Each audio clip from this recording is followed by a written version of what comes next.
Disnakertran Aceh Tamiang, Jumat siang lakukan peresmian gedung baru.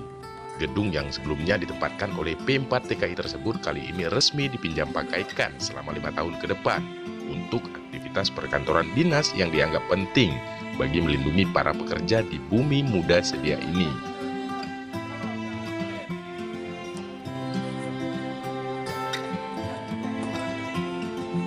Kegiatan hari ini sebenarnya adalah bagian dari ungkapan rasa syukur kami atas lokasi kantor Dinas Tenaga Kerja Transmigrasi Kabupaten Aceh Tamiang yang baru, yang alhamdulillah kami diberikan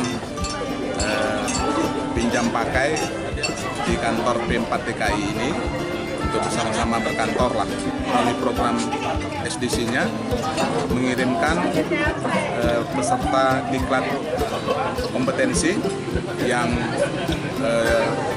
akan dilatih di BBPLK Semarang sebanyak kurang lebih 13 orang yang berasal dari keseluruhan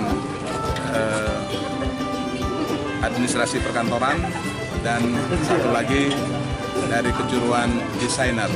Selain peresmian, Disnakertran Aceh Tamiang juga menggelar pelepasan 13 peserta diklat SDC ke Balai Besar Semarang.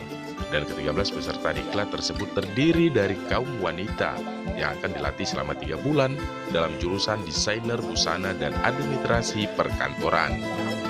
Selanjutnya di 2020 ini, Disnakertran Aceh Tamiang juga direncanakan akan berkolaborasi dengan PT Pertamina FP Rantau dengan menggelar pelatihan kompetensi pada jurusan otomotif.